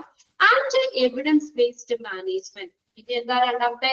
എവിഡൻസ് ബേസ്ഡ് മാനേജ്മെന്റ് എന്ന് വെച്ചാൽ best available evidence to make decision. ഇതാണ് എവിഡൻസ് ബേസ്ഡ് മാനേജ്മെന്റ് എന്ന് പറയുന്നത്. ആ ഒരു എവിഡൻസിനെ ബേസ് ചെയ്തിട്ടുള്ള അതിന്റെ മാനേജ്മെന്റും ഇത് രണ്ടുമാണ് നമുക്ക് ഈ ഹെൽത്ത് കെയർ സെക്ടേഴ്സിലെ നോസോകോമിയൽ ഇൻഫെക്ഷനെ നമുക്ക് അതിനെ ഒന്ന് നമുക്ക് കൺട്രോൾ ചെയ്യാൻ നമ്മൾക്ക് ഉപയോഗിക്കാൻ പറ്റുന്ന ഒരു പ്രായോഗികമായിട്ടുള്ള ഒരു സമീപനം എന്ന് പറയുന്നത്. ഇപ്പൊ ഹെൽത്ത് കെയർ സെക്ടേഴ്സില് quality assurance, quality control, evidence based management ഇതൊക്കെ ഇംപ്ലിമെന്റ് ചെയ്യുക എന്നുള്ളതാണ് നോസോകോമിയൽ ഇൻഫെക്ഷനെ കൺട്രോൾ ചെയ്യാൻ നമുക്ക് ചെയ്യാൻ പറ്റുന്ന ഒരു പ്രായോഗിക സമീപനം. പ്രായോഗികമായിട്ട് അത് നമുക്ക് ചെയ്യാൻ പറ്റുന്ന ഒരു അപ്രോച്ച് എന്ന് പറയുന്നത് ഫീസിബിൾ എന്ന് പറഞ്ഞാൽ പ്രായോഗികമായിട്ടുള്ള സമീപനം, നമുക്ക് ചെയ്യാൻ പറ്റുന്ന ഒരു സമീപനമാണെന്ന് നോസോകോമിയൽ ഇൻഫെക്ഷനെ കൺട്രോൾ ചെയ്യാൻ. ക്വാളിറ്റി ഉറപ്പുവരുത്തുകയും ചെയ്യണം, ക്വാളിറ്റി കൺട്രോൾ ചെയ്യണം. പിന്നെ അതുപോലെ എവിഡൻസ് ബേസ്ഡ് മാനേജ്മെന്റ് ഇതെല്ലാം ഹെൽത്ത് കെയർ സെക്ടറിൽ നടപ്പിലാക്കുക, ഇംപ്ലിമെന്റ് ചെയ്യുക എന്ന് വെച്ചാൽ നടപ്പിലാക്കുക എന്നുള്ളതാണ് നോസോകോമിയൽ ഇൻഫെക്ഷനെ നമുക്ക് കൺട്രോൾ ചെയ്യാൻ പറ്റുന്ന ചില പ്രായോഗിക സമീപനം. These are the following ways to prevent HAI. Hospital acquired ഇൻഫെക്ഷനെ പ്രിവെന്റ് ചെയ്യാനുള്ള, പ്രതിരോധിക്കാനുള്ള കുറച്ച് മാർഗങ്ങളാണ് ഈ പറഞ്ഞേക്കുന്നത്. അതിന് ഫസ്റ്റ് ആണ് സാനിറ്റേഷൻ. ഇവിടെ ഈ കൂട്ടത്തിൽ നമ്മുടെ ക്ലാസ്സിൽ സാനിറ്റൈസർ ഉപയോഗിക്കാത്തവരുണ്ടോ? സാനിറ്റേഷൻ മെത്തേഡ് ചെയ്യാത്തവരുണ്ടോ? നമ്മളെല്ലാവരും ഒരു വട്ടെങ്കിലും ചെയ്തിട്ടുണ്ടാവും അല്ലെ? അപ്പൊ ആ സമയത്ത് കൊറോണയൊക്കെ ആണെങ്കിൽ വന്ന സമയത്ത് എല്ലായിടത്തും ചെന്നാലും ഒരു സാനിറ്റൈസർ ഉണ്ടാവും അല്ലെ? ഒരു കുപ്പി സാനിറ്റൈസർ അവിടെ വെച്ചിട്ടുണ്ടാവും. അപ്പൊ നമ്മൾ അത് എന്തെങ്കിലും എടുക്കോ പിടിക്കോ എന്തെങ്കിലുമൊക്കെ ചെയ്യുമ്പോഴാണെങ്കിൽ നമ്മൾ എന്ത് ചെയ്യും? കൈ നന്നായിട്ട് സാനിറ്റൈസ് ചെയ്യും. അത് തന്നെയാണ് സാനിറ്റേഷൻ. ഇവിടെ നോക്കിയേ, അപ്പൊ ഹോസ്പിറ്റൽ അക്വേർഡ് ഇൻഫെക്ഷനെ പ്രിവെന്റ് ചെയ്യാൻ പറ്റുന്ന ഒരു മെത്തേഡാണ് സാനിറ്റേഷൻ. സാനിറ്റൈസർ ഉപയോഗിക്കാൻ, സാനിറ്റൈസ് ചെയ്യുക എന്നുള്ളത്. Hospital must have a sanitation protocol concerning uniform, equipment, sterilization, washing and other preventive measures. ഹോസ്പിറ്റലിൽ എന്തുണ്ടാവണം? ഒരു നല്ലൊരു സാനിറ്റേഷൻ പ്രോട്ടോകോൾ ഉണ്ടായിരിക്കണം. ഏത് യൂണിഫോം സംബന്ധിച്ച്, അവിടുത്തെ എക്യുപ്മെന്റുകൾ സംബന്ധിച്ച്, സ്റ്റെറിലൈസേഷൻ ചെയ്യുന്നത് സംബന്ധിച്ച്, washing and other preventive measures, ഇതൊക്കെ ബന്ധപ്പെട്ട് ഒരു സാനിറ്റേഷൻ പ്രോട്ടോകോള് ഹോസ്പിറ്റലിൽ ഉണ്ടായിരിക്കണം. എങ്ങനെയൊക്കെയാണ് സാനിറ്റൈസ് ചെയ്യേണ്ടത്, അതിന്റെ ബന്ധപ്പെട്ടുള്ള ഒരു നിയമങ്ങള് ഹോസ്പിറ്റലില് തീർച്ചയായിട്ടും ഉണ്ടായിരിക്കണം. Thorough hand washing and or use of alcoholic rubs. Alcoholic rub എന്ന് പറഞ്ഞാൽ എന്താ? ആൽക്കഹോളിന്റെ കണ്ടന്റ് ഉള്ളത്. നമ്മൾ ഈ ഉപയോഗിക്കുന്ന സാനിറ്റൈസർ ആൽക്കഹോൾ കണ്ടന്റ് ഉള്ള അത് കത്ത് പിടിക്കൂലേ? സാനിറ്റൈസർ കത്തൂലേ? നമ്മൾ തീയങ്ങനെ വെച്ച് കഴിഞ്ഞാൽ അത് കത്ത് പിടിക്കും അല്ലെ? അപ്പൊ അത് ആൽക്കഹോളിക് റബ് എന്ന് പറഞ്ഞാൽ ആൽക്കഹോളിന്റെ കണ്ടന്റ് ഉള്ള സാധനങ്ങൾ അതാണ് ആൽക്കഹോളിക് റബ്സ്. അപ്പൊ നമ്മൾ എന്താണ് ഈ നോസോകോമിയൽ ഇൻഫെക്ഷൻ ഒക്കെ പ്രിവെന്റ് ചെയ്യാൻ ചെയ്യുന്നത്? Thorough hand washing. ഒന്നുകിൽ നമ്മൾ നന്നായിട്ട് എന്ത് ചെയ്യണം? ഹാൻഡ് വാഷ് ചെയ്യണം. അല്ലെങ്കിലോ യൂസ് ഓഫ് ആൽക്കഹോളിക് റബ്സ്, അല്ലെങ്കിൽ ആൽക്കഹോളിക് റബ്സ് ഉപയോഗിക്കണം. By all medical personnel before and after each patient contact is one of the most effective way to fight nosocomial infection. We nosocomial infection fight ചെയ്യാനായിട്ടുള്ള ഏറ്റവും ഫലപ്രദമായിട്ടുള്ള ഒരു മാർഗം എന്ന് പറയുന്നത് എന്താണ്? thorough hand washing and the use of alcoholic rubs. കണ്ടോ? അപ്പൊ നന്നായിട്ട് കൈ കഴുകുക, ആൽക്കഹോളിക് റബ്സ് അതായത് സാനിറ്റൈസർ ഉപയോഗിക്കുക. ആ മെഡിക്കൽ പേഴ്സണൽ, അവിടുത്തെ ഹോസ്പിറ്റലിലെ സ്റ്റാഫുകളൊക്കെ ആണെങ്കിലും എല്ലാവരും എന്ത് ചെയ്യുക? നന്നായിട്ട് ഈ നമ്മൾ പേഷ്യൻസിനെയൊക്കെ കോണ്ടാക്ട് ചെയ്യുന്നതിന് മുന്നും അതിനുശേഷവും ഒക്കെ നന്നായിട്ട് കൈ കഴുകുകയും ചെയ്യണം, സാനിറ്റൈസർ ഉപയോഗിക്കുകയും വേണം. അത് എന്ന് പറയുന്നത് എന്താണ്? Is a most effective way to fight nosocomial infection. Nosocomial ഇൻഫെക്ഷനെ ഫൈറ്റ് ചെയ്യാനുള്ള ഏറ്റവും ഫലപ്രദമായിട്ടുള്ള ഒരു മാർഗമാണ്.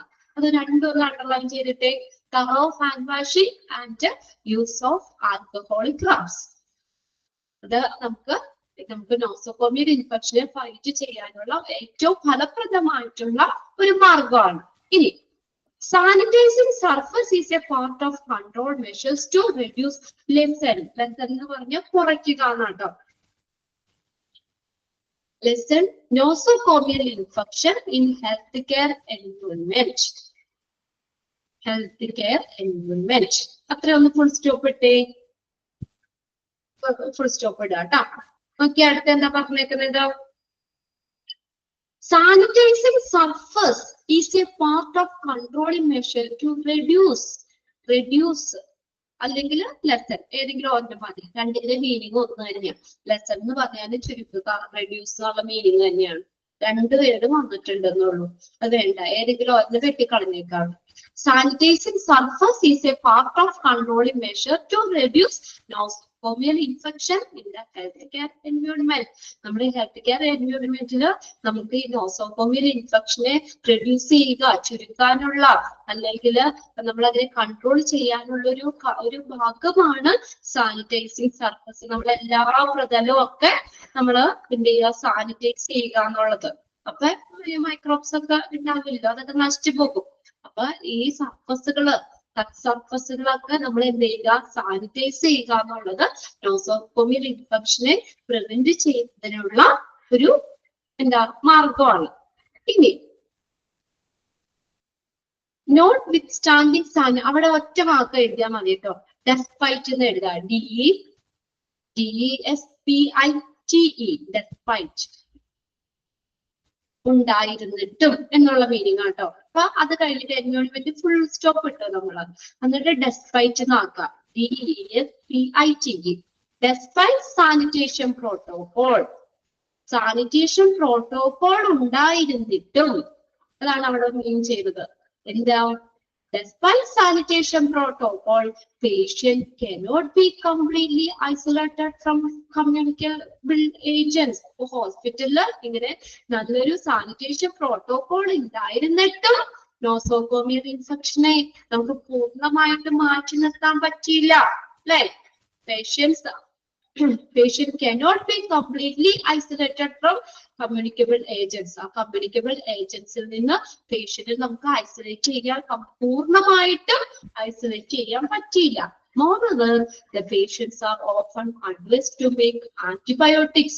പിന്നെ ഒരു കാര്യം പറഞ്ഞേക്കുന്നത്, moreover, patients are often advised to make antibiotics and other antimicrobial drugs to help to treat illness.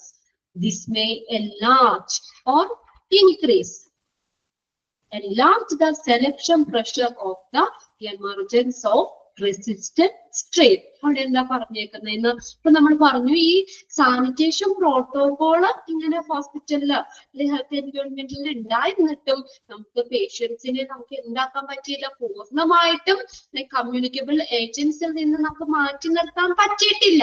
പിന്നെ അതിനുപരിയായിട്ട് നമ്മള് ട്രീറ്റ്മെന്റിന്റെ ഭാഗമായിട്ട് ആന്റിബയോട്ടിക്സ് പറയാറില്ലേ? ആന്റിമൈക്രോബിയൽ ഡ്രഗ്സ് അല്ലെങ്കിൽ ആന്റിബയോട്ടിക്സ് പറയാറില്ലേ? അപ്പൊ ഈ അതിനുപരിയായിട്ട് നമ്മൾ ആ ട്രീറ്റ്മെന്റിന്റെ ഭാഗമായിട്ട്, രോഗചികിത്സയുടെ ഭാഗമായിട്ട് നമ്മൾ ആന്റിബയോട്ടിക്സ് കഴിക്കൂലേ? അപ്പൊ അങ്ങനെ ആന്റിബയോട്ടിക്സ് കഴിക്കുമ്പോൾ അത് അവരുടെ റെസിസ്റ്റൻസ് പവറിനെ വർദ്ധിപ്പിക്കാൻ കാരണമാകുന്നു. അപ്പൊ ആന്റിബയോട്ടിക്സ് ഓൾറെഡി നമ്മൾ കഴിക്കുമ്പോൾ നമ്മുടെ റെസിസ്റ്റൻസ് പവർ എന്ത് ചെയ്യുന്നു? കൂട്ടുന്നു. ഇങ്ങനെയുള്ള ഇൻഫെക്ഷൻ ഒക്കെ പെട്ടെന്ന് വരാതിരിക്കാനുള്ള അവരുടെ പ്രതിരോധ ശക്തിനെ കൂട്ടാൻ കാരണമാകും. നിങ്ങളൊന്ന് വായിച്ചു നോക്കുക കേട്ടോ. ആ പാരഗ്രാഫ് ഒന്നുകൂടെ വായിച്ചു നോക്കുക. ഇതിനകത്ത് സാനിറ്റേഷൻ ആണ് നോസോകോമിയൽ ഇൻഫെക്ഷനെ പ്രിവെന്റ് ചെയ്യാനുള്ള ഒരു മെത്തേഡ് എന്ന് പറഞ്ഞാൽ സാനിറ്റേഷൻ ചെയ്യുക എന്നുള്ളതാണ്. അപ്പൊ നമ്മള് ഈ ഹോസ്പിറ്റലില് ഒരു നല്ലൊരു സാനിറ്റേഷൻ പ്രോട്ടോകോൾ ഉണ്ട്. സാനിറ്റേഷൻ പ്രോട്ടോകോള് അവിടെ ഉപയോഗിക്കുന്ന യൂണിഫോം, എക്യുപ്മെന്റ്സ്, സ്റ്റെറിലൈസേഷൻ, വാഷിംഗ്, മറ്റുള്ള പ്രതിരോധ നടപടികൾ, ഇതൊക്കെ ആയിട്ട് ബന്ധപ്പെട്ട് ഒരു നല്ലൊരു സാനിറ്റേഷൻ പ്രോട്ടോകോൾ ഉണ്ട്. അപ്പൊ അതിനകത്ത് നമ്മളൊരു നമ്മുടെ ഇൻഫെക്ഷനെ പ്രിവെന്റ് ചെയ്യാനുള്ള ഒരു മാർഗം എന്ന് പറഞ്ഞാൽ നമ്മൾ തറോ ഹാൻഡ് വാഷ് ചെയ്യുക, അല്ലെങ്കിൽ ആൽക്കഹോളിക് റബ്സ് മെഡിക്കൽ പേഴ്സണൽസ് പേഷ്യൻസിനെ നോക്കിയതിനു ശേഷം അല്ലെങ്കിൽ അതിന് മുന്നും ഒക്കെ എന്ത് ചെയ്യണം? നമ്മളിങ്ങനെ ചെയ്യണം. തറോ ഹാൻഡ് വാഷിംഗ് അല്ലെങ്കിൽ ആൽക്കഹോളിക് റബ്സ് യൂസ് ചെയ്യണം. അത് എന്ന് പറഞ്ഞിട്ടാ. അപ്പൊ അങ്ങനെ യൂസ് ചെയ്യുന്നത് ഈ നോസോകോമിയൽ ഇൻഫെക്ഷനെ ഫൈറ്റ് ചെയ്യാനുള്ളത്, അതിനെ തടയാനുള്ള ഒരു എഫക്റ്റീവ് വേ, ഫലപ്രദമായിട്ടുള്ള ഒരു മാർഗമാണ്. It's one of the most effective way to fight nosocomial infection. Nosocomial ഇൻഫെക്ഷനെ ഫൈറ്റ് ചെയ്യാനുള്ള ഒരു പ്രധാനപ്പെട്ട ഒരു മാർഗമാണ് ഇത് പറഞ്ഞേക്കുന്നത്. പിന്നെ നമ്മള് ഈ ഹെൽത്ത് കെയർ എൻവയോൺമെന്റില് നമ്മൾ ഈ സാനിറ്റേഷൻ പ്രോട്ടോകോൾ ഉണ്ടായിരുന്നിട്ടും പേഷ്യന്റിനെ നമുക്ക് കംപ്ലീറ്റ് ആയിട്ട് ഈ കമ്മ്യൂണിക്കബിൾ ഏജൻസിൽ നിന്ന് നമുക്ക് ഐസൊലേറ്റ് ചെയ്യാൻ പറ്റിയിട്ടില്ല, അല്ലെങ്കിൽ അവരെ മാറ്റി നിർത്താനായിട്ട് പറ്റിയിട്ടില്ല. ഇത്രയും നല്ലൊരു പ്രോട്ടോകോൾ ഒക്കെ ഉണ്ടെങ്കിൽ നമുക്ക് ഫുള്ളായിട്ട് നോസോകോമിയൽ ഇൻഫെക്ഷനെ മാറ്റി നിർത്താൻ പറ്റിയിട്ടില്ല. പിന്നെ ഒരു കാര്യം എന്ന് പറഞ്ഞു കഴിഞ്ഞാല് ഈ ട്രീറ്റ്മെന്റിന്റെ ഭാഗമായിട്ട് ആന്റിബയോട്ടിക്സ് കഴിക്കാനായിട്ട് നിർദ്ദേശിക്കാറുണ്ട് നമ്മളോട്. അപ്പൊ അങ്ങനെ നമ്മൾ ആന്റിബയോട്ടിക്സ് കഴിക്കുമ്പോൾ എന്താണ്, നമ്മുടെ ആ സെലക്ഷൻ പ്രഷർ അല്ലെങ്കിൽ നമ്മുടെ ആ ഒരു റെസിസ്റ്റൻസ് പവർ വർദ്ധിപ്പിക്കാൻ കാരണമാകും. ഓക്കെ.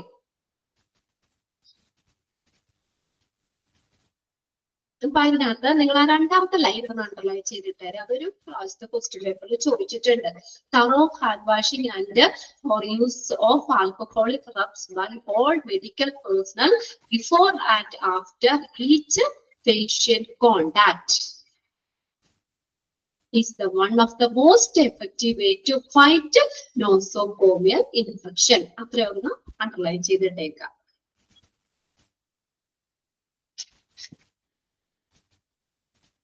ഇനി അടുത്തത് വന്നേക്കുന്നത് സ്റ്റെറിലൈസേഷൻ ആണ്. അത് നമ്മള് CSSB-യിലൊക്കെ നല്ല ഡീറ്റെയിൽ ആയിട്ട് പഠിച്ചാണ് അല്ലെ. സ്റ്റെറിലൈസേഷൻ എന്താ, സ്റ്റെറിലൈസേഷൻ പ്രോസസ്, ഇതൊക്കെ നമ്മൾ പഠിച്ചതാണ്. അതിനകത്ത് സ്റ്റെറിലൈസ് ചെയ്യാന്ന് വെച്ചാൽ എന്താ, സ്റ്റെറിലൈസേഷൻ എന്ന് വെച്ചാൽ അണുവിമുക്തമാക്കുക അല്ലെ.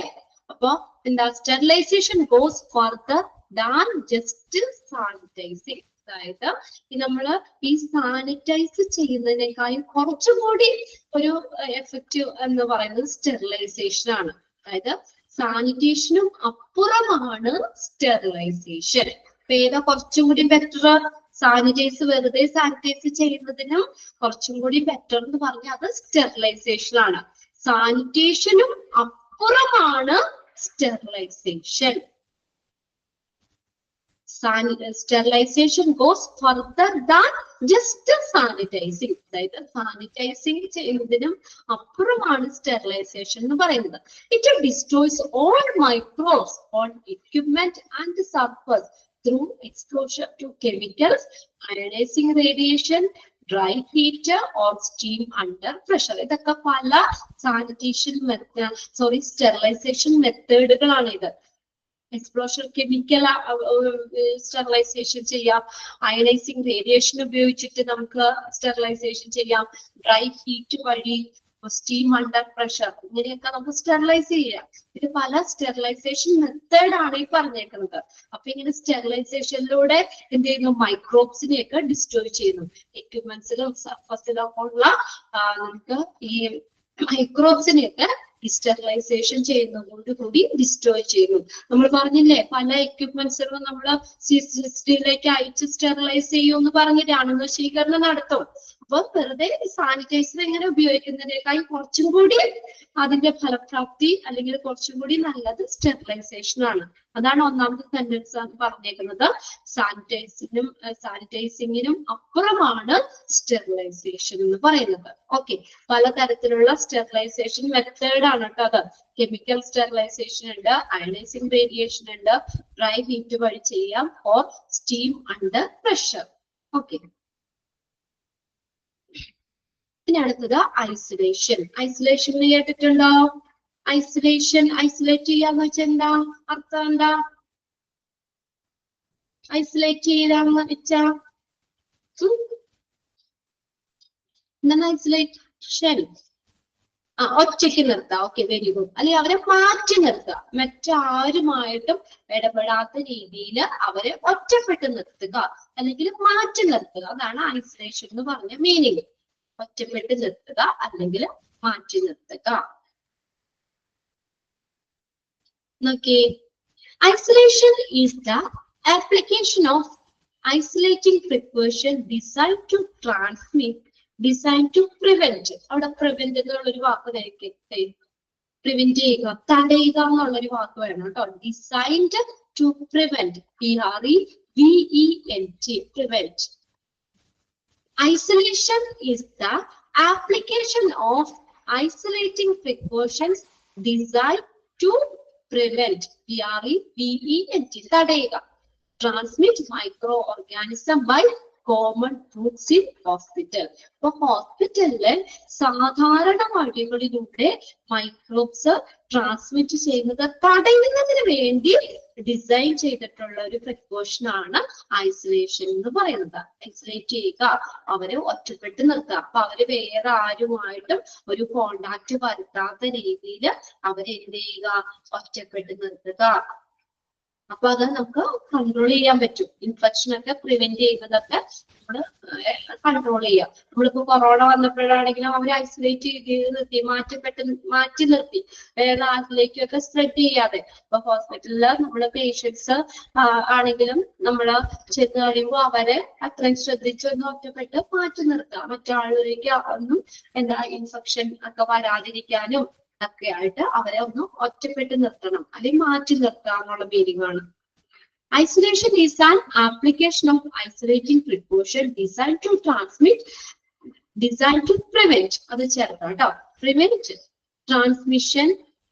transmit of microorganisms by common rooms in hospital, designed to prevent transmission.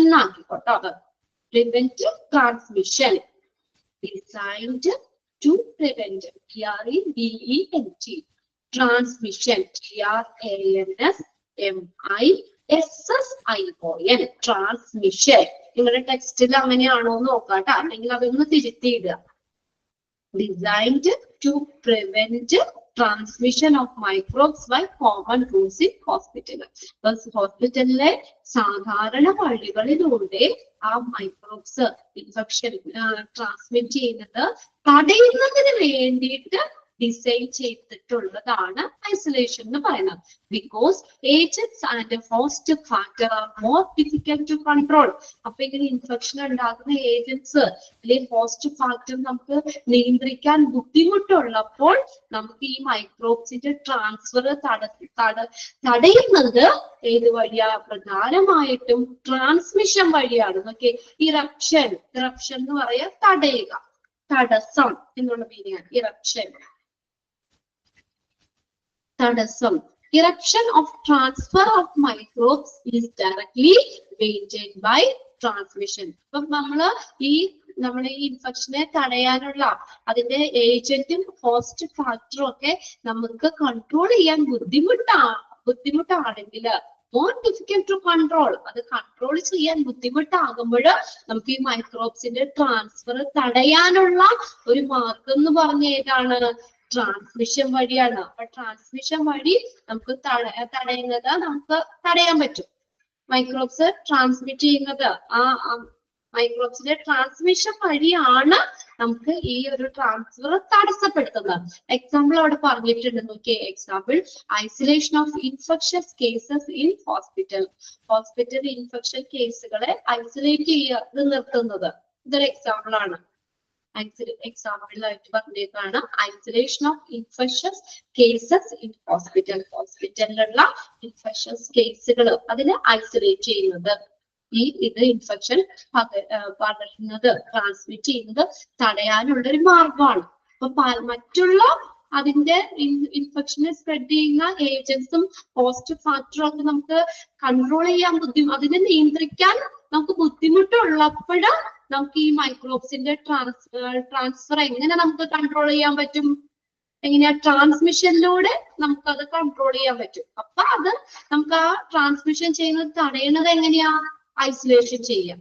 അപ്പൊ അവരെ ഐസൊലേറ്റ് ചെയ്യുക, മറ്റാരുമായിട്ട് ഒരു കോണ്ടാക്ട് ഒന്നും വരാത്ത രീതിയിൽ എന്ത് ചെയ്യുക? അവരെ ഐസൊലേറ്റ് ചെയ്ത് ഒറ്റപ്പെട്ട് നിർത്തുക. അതാണ് എക്സാമ്പിൾ തന്നിരിക്കുന്നത്. Isolation of infectious cases in hospital. ഹോസ്പിറ്റലിലുള്ള ഇൻഫെക്ഷസ് കേസുകൾ അതിന്റെ ഐസൊലേഷൻ എന്ന് പറയുന്നത്. ഓക്കെ, ഐസൊലേഷൻ നിങ്ങൾക്ക് അറിയാലോ, ഒറ്റപ്പെട്ട് നിർത്തുക, മാറ്റി നിർത്തുക എന്നുള്ള മീനിങ്. അടുത്തതാണ് ഹാൻഡ് വാഷിംഗ്. അത് പ്രത്യേകം പറയണ്ട അല്ലെ. നമ്മൾ നന്നായിട്ട് ഹാൻഡ് വാഷ് ചെയ്യുക എന്നുള്ളത് ഈ ഇൻഫെക്ഷനെയൊക്കെ പ്രിവെന്റ് ചെയ്യാൻ പറ്റുന്ന ഒരു കാര്യമാണ്.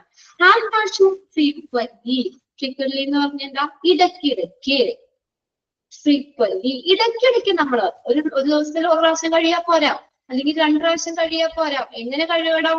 ഫ്രീക്വന്റ്ലി, ഇടയ്ക്കിടയ്ക്ക്. Hand washing frequently is called the single most prime measure to lessen the risk of transmitting skin microbes from one person to another or from one site to another. അപ്പോ ഒരു സൈറ്റിൽ നിന്ന് മറ്റൊരു സൈറ്റിലേക്ക്, അല്ലെങ്കിൽ ഒരാളിൽ നിന്ന് മറ്റൊരാളിലേക്ക് ഈ ഇൻഫെക്ഷൻ ഒക്കെ മൈക്രോബ്സ് ഒക്കെ ട്രാൻസ്മിറ്റ് ചെയ്യുന്ന ഒരു അപകടം നമുക്ക് ഇതിൽ കൂടെ കുറയ്ക്കാൻ പറ്റും. അതിന് വേണ്ടിയിട്ടുള്ള ഒരു പ്രധാനപ്പെട്ട ഒരു മാർഗം എന്ന് പറഞ്ഞത് ഹാൻഡ് വാഷിംഗ് ആണ്. ഇടയ്ക്കിടയ്ക്ക് കൈ കഴുകുക. നമ്മൾ പുറത്ത് പോയി കഴിഞ്ഞാലും ഒക്കെ ഇടയ്ക്കിടയ്ക്ക് കൈ കഴുകാറുണ്ടായിരുന്നില്ല ആ സമയത്ത്. ഹാൻഡ് വാഷിങ്ങിന് നമ്മൾ പ്രത്യേകം ശ്രദ്ധ കൊടുത്തിരുന്നു അല്ലെ? സാധാരണ കൈ കഴുകിനേക്കാൾ കൂടുതലായിട്ട് എപ്പോഴും നമ്മൾ കൈ കഴുകുമായിരുന്നു. അതിനും സ്റ്റെപ്സ് ഉണ്ട്. നിങ്ങൾ ടിവിയിലൊക്കെ കണ്ടിട്ടില്ലേ ഹാൻഡ് വാഷിംഗ് സ്റ്റെപ്സ് എന്നൊക്കെ പറഞ്ഞോണ്ട് അല്ലെ? പരസ്യങ്ങളിലൊക്കെ കണ്ടിട്ടുണ്ടാവുമല്ലോ അല്ലെ? വെറുതെ ടാപ്പ് തുറന്നിട്ട് കൈ ഇങ്ങനെ ഒന്ന് കാണിച്ചിട്ട് പോണത് ഹാൻഡ് വാഷിംഗ് അല്ല. അത് നമുക്ക് ലാസ്റ്റ് പഠിക്കാനുണ്ട് കേട്ടോ. പഠിക്കാന്ന് പറഞ്ഞാൽ എക്സാമിന് ഉണ്ടാവില്ല, ഒരു സെക്ഷൻ ലാസ്റ്റ് ആണ്. കണ്ടോ, ലാസ്റ്റ് അതൊരു പ്രാക്ടിക്കൽ ആയിട്ട് നമുക്ക് ക്ലാസ്സിൽ തന്നെ ഒന്ന് ചെയ്യാം കേട്ടോ. ഇവിടെ ക്ലാസ്സിൽ എല്ലാവരും കൊണ്ടും ചെയ്യിക്കാം. ഇതിപ്പോ എക്സാമിന് ഇതിൽ നിന്ന് എങ്ങനെയാ ഹാൻഡ് വാഷിംഗ് അല്ലെങ്കിൽ അങ്ങനെയൊന്നും ചോദിക്കില്ല. നമ്മൾ എല്ലാവരും പ്രാക്ടിക്കലി നമ്മളൊന്ന് മനസ്സിലാക്കി വെക്കേണ്ട കാര്യമാണ്. അത് നമ്മളൊന്ന് ചെയ്ത് നോക്കേണ്ട ഒരു കാര്യമാണ്. അവിടെ നമുക്ക് ഡീറ്റെയിൽ പഠിക്കാം കേട്ടോ. വെറുതെ ടാപ്പ് തുറന്ന് കൈയൊന്ന് കാണിച്ചു കഴിഞ്ഞാൽ ഹാൻഡ് വാഷിംഗ് ആവില്ല. അതെങ്ങനെ ചെയ്യണം, നമ്മൾ നല്ല ലിമിറ്റായിട്ട് അവര് പറഞ്ഞ രീതിയിൽ, പല രീതിയിലൊക്കെ ഇങ്ങനെ മറിച്ചും ഇതൊക്കെ ചെയ്യണമെന്ന് നിങ്ങൾ കൈ കഴുകണമൊക്കെ കണ്ടിട്ടില്ലേ? ഇങ്ങനെയൊക്കെ കൈ കഴുകണം, ഇങ്ങനെ കഴുകണം, ഇങ്ങനെ ഉള്ളിലേക്കൊക്കെ പുറംതിരിച്ച് കഴുകണം അല്ലെ? പല രീതിയിലും നമ്മൾ ഇങ്ങനെ കഴുകണം എന്നൊക്കെ പറഞ്ഞോണ്ടൊക്കെ ടിവിയിലൊക്കെ ആ സമയത്ത് കാണിക്കാനുണ്ടായിരുന്നു സ്റ്റെപ്സുകൾ. അത് നമ്മൾ എന്താ ഈ ഇൻഫെക്ഷനെ ട്രാൻസ്മിറ്റ് ചെയ്യുന്നത് തടയാനുള്ള ഒരു പ്രധാനപ്പെട്ട ഒരു മാർഗം തന്നെയാണ് ഹാൻഡ് വാഷിംഗ് കേട്ടോ. അപ്പൊ അങ്ങനെ സ്കിന്നിൽ കൂടിയുള്ള മൈക്രോബ്സ് ഒരാളിൽ നിന്ന് മറ്റൊരാളിലേക്കോ അല്ലെങ്കിൽ ഒരു സൈറ്റിൽ നിന്ന് മറ്റൊരു സൈറ്റിലേക്കൊക്കെ ട്രാൻസ്ഫർ ചെയ്യുന്നത് തടയും. Washing hands as in a proper and thorough manner. അതെങ്ങനെയാ? പ്രോപ്പറായിട്ട് എല്ലാ തറവായിട്ട് നമ്മള് കഴുകണം.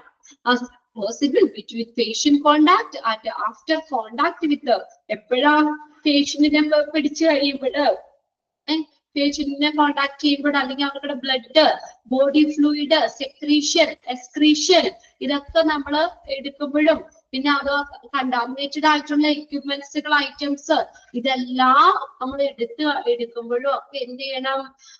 നമ്മള് പ്രോപ്പറായിട്ട് ഹാൻഡ് വാഷ് ചെയ്യണം. And by them is an prime factor of infection control and isolation precautions. മൈക്രോബ്സിന്റെ ഇതൊരു പ്രൈം മെഷറാണ്, ഒരു മുൻകരുതലിന്റെ ഒരു പ്രധാനപ്പെട്ട ഭാഗമാണെന്ന്. Infection control and isolation precautions ഇതിന്റെ ഒരു പ്രധാനപ്പെട്ട പ്രൈം ഫാക്ടർ അതാണ് ഹാൻഡ് വാഷിംഗ് എന്ന് പറയുന്നത്. ഓക്കെ, നമ്മളൊരു നമ്മള് എന്താണ് ഒരു പേഷ്യന്റിനെ ഒക്കെ കോണ്ടാക്ട് ചെയ്യുന്നത് പറഞ്ഞിട്ടുണ്ട്. between the patient contact and after contact with the blood. കണ്ടോ, പേഷ്യന്റ് കോണ്ടാക്ട് ചെയ്യുമ്പോഴോ ശേഷം അവർക്കുടെ ബ്ലഡുമായിട്ട് എന്തെങ്കിലും ഇത് ചെയ്യുമ്പോഴോ ബോഡി ഫ്ലൂയിഡ്, സെക്രീഷൻ, തുപ്പലൊക്കെ ഇല്ലേ, അങ്ങനെയുള്ള എന്തെങ്കിലും സെക്രീഷൻസോ അല്ലെങ്കിൽ എക്സ്ക്രീഷൻ വേസ്റ്റ്, യൂറിൻ അതൊക്കെ എടുക്കൂലേ, അതൊക്കെ എടുക്കുകയൊക്കെ ചെയ്യുമ്പോഴോ അല്ലെങ്കിൽ നമ്മള് കണ്ടാമിനേറ്റഡ് ആയിട്ടുള്ള എക്യുപ്മെന്റ്സുകളോ അതൊക്കെ എടുക്കുകയൊക്കെ ചെയ്യുമ്പോഴും നമുക്ക് ഒരു മുൻകരുതൽ എന്ന നിലയിൽ ഇൻഫെക്ഷൻ വരാതിരിക്കാൻ വേണ്ടി ഒരു മുൻകരുതല് എന്ന നിലയിൽ നമുക്ക് ഈ ഹാൻഡ് വാഷിംഗ് ചെയ്യാൻ പറ്റും. ഇതൊരു പ്രധാനപ്പെട്ട ഇൻഫെക്ഷനെ കൺട്രോൾ ചെയ്യാനായിട്ട് ഒരു പ്രധാനപ്പെട്ട ഘടകമാണ് ഹാൻഡ് വാഷിംഗ് എന്ന് പറയുന്നത്. ക്ലിയർ ആയോ? ഇതിനിപ്പോ ഡീറ്റെയിൽ വേണ്ടല്ലോ, നിങ്ങൾക്ക് അറിയാലോ, നമ്മൾ ചെയ്തിട്ടുള്ളതാണ്. ഇൻഫെക്ഷനെ സ്പ്രെഡ് ചെയ്യുന്നതിന് നമ്മൾ തടയുന്ന ഇതെല്ലാം നമുക്ക് അറിയാവുന്നതാണ്. ഫസ്റ്റ് നമ്മൾ സാനിറ്റേഷൻ പറഞ്ഞു, സാനിറ്റൈസ് ചെയ്യുക, സാനിറ്റൈസർ ഉപയോഗിച്ചിട്ട് കഴുകുക. പിന്നെ അടുത്താണ് സ്റ്റെറിലൈസേഷൻ. സ്റ്റെറിലൈസേഷൻ എന്ന് പറഞ്ഞാൽ സാനിറ്റൈസ് ചെയ്യുന്നതിനേക്കാൾ കുറച്ചും കൂടി നല്ലത് സ്റ്റെറിലൈസേഷൻ ആണ്. അത് പല രീതിയിലുണ്ടല്ലോ. നമ്മൾ പറഞ്ഞില്ല, ഓട്ടോക്ലേവ് ഒക്കെ ആണെങ്കിൽ എക്യുപ്മെന്റ്സുകൾ ചെയ്യുമ്പോൾ 121 ഡിഗ്രി സെന്റിഗ്രേഡിലാണ് അത് ചെയ്യുന്നത്. അത്രയും 100 ഡിഗ്രിയാണ് വെള്ളം ബോയിൽ ചെയ്യാൻ വേണ്ടത്. അതിനേക്കാൾ കൂടി 121 ഡിഗ്രി സെൽഷ്യസിലാണ് അത് നമ്മൾ ചൂടാക്കുന്നത്. ഹീറ്റ് പേപ്പർ വന്ന് അതിലാവുന്നത്. അപ്പൊ അത്രയും മൈക്രോബ്സ് ഒന്നും ഇല്ല എന്നുള്ളത് നമുക്ക് അറിയാലോ. അത്രയും പെർഫെക്റ്റ് ആണ്. അപ്പൊ വെറുതെ സാനിറ്റൈസ് ചെയ്യുന്നതിനേക്കാളും കുറച്ചും കൂടി നല്ലതാണ് സ്റ്റെറിലൈസേഷൻ എന്ന് പറയുന്നത്. ഇത് പല രീതിയാണ് കേട്ടോ. സ്റ്റെറിലൈസേഷൻ മെത്തേഡ് ആണ് കൊടുത്തേക്കുന്നത്. പിന്നെയാണ് ഐസൊലേഷൻ. ഐസൊലേഷൻ എന്ന് പറഞ്ഞാൽ അവരെ ഒറ്റപ്പെട്ട് നിർത്തുക, അല്ലെങ്കിൽ മാറ്റി നിർത്തുക, വേറെ ആരുമായിട്ടൊന്നും കോണ്ടാക്ട് വരാത്ത രീതിയിൽ നമുക്ക് എന്താ അവരെ മാറ്റി നിർത്താം. അത് ചില കാര്യത്തില് നമുക്ക് ഈ ഇൻഫെക്ഷൻ ഏജന്റും നമുക്ക് ആ ഫാക്ടർ അതിന് കാരണമാകുന്ന കോസ്റ്റ് ഫാക്ടറും നമുക്ക് കൺട്രോൾ ചെയ്യാൻ ബുദ്ധിമുട്ടാകുമ്പോൾ ഇൻഫെക്ഷനെ കൺട്രോൾ ചെയ്യാൻ നമ്മുടെ മുന്നിലുള്ള ഒരു മാർഗം എന്ന് പറഞ്ഞ ഏതാണ്? നമുക്ക് ഈ ഐസൊലേഷൻ എന്നുള്ളതാണ്. അതായത് അപ്പൊ നമുക്ക് ട്രാൻസ്മിഷൻ വഴി ഈ ഇൻഫെക്ഷൻ സ്പ്രെഡ് ചെയ്യുന്നത് കൺട്രോൾ ചെയ്യാൻ പറ്റും. അപ്പൊ അതിനു വേണ്ടി നമ്മൾ ചെയ്യുന്നതാണ് ഏത് ഐസൊലേഷൻ എന്ന് പറയുന്നത്. ഓക്കെ, പിന്നെ അടുത്തത് ഹാൻഡ് വാഷിംഗ് ആണ്. അത് അറിയാലോ, നമുക്ക് പ്രധാനപ്പെട്ടതാണ്. മൈക്രോബ്സ് ഒരു പേഴ്സണിൽ നിന്ന് മറ്റൊരാളിലേക്കോ അല്ലെങ്കിൽ ഒരു സൈറ്റിൽ നിന്ന് മറ്റൊരു സൈറ്റിലേക്കോ ഇൻഫെക്ഷൻ സ്പ്രെഡ് ചെയ്യുന്നത് തടയാനുള്ള ഒരു പ്രധാനപ്പെട്ട ഒരു മാർഗമാണ് ഹാൻഡ് വാഷിംഗ്. ഇത് പ്രോപ്പറായിട്ട് തറവായിട്ട് നമ്മൾ അവരെ പേഷ്യന്റിനെ കോണ്ടാക്ട് ചെയ്യുമ്പോഴോ അവരുടെ ബ്ലഡോ ബോഡി ഫ്ലൂയിഡോ സെക്രീഷൻ എക്സ്ക്രീഷൻ കണ്ടാമിനേറ്റഡ് ആയിട്ടുള്ള എക്യുപ്മെന്റ്സ് ഇതെല്ലാം നമ്മൾ എടുക്കുമ്പോഴും എന്ത് ചെയ്യണം? നമ്മൾ ഹാൻഡ് വാഷ് ചെയ്യുക എന്നുള്ളത്. ഓക്കെ, അത്രയും കാര്യങ്ങളാണ്. എത്ര 4 നമ്മൾ പഠിച്ചോളൂ അല്ലെ? കുറച്ചാൽ നോക്കിയുള്ളൂ എന്ന്. അപ്പൊ ഇത്രയും അടുത്ത ക്ലാസ്സിലേക്ക് നോക്കി വെക്കാം കേട്ടോ. ഓക്കെ, ബാക്കി നമുക്ക് അടുത്ത ക്ലാസ്സിൽ നോക്കാം. Okay, thank you. ഇനി എളുപ്പമാണ്, ഇനി വലിയ ബുദ്ധിമുട്ടൊന്നുമില്ല. എല്ലാവരും സിമ്പിൾ ആയിട്ടുള്ള ചാപ്റ്ററാണ്.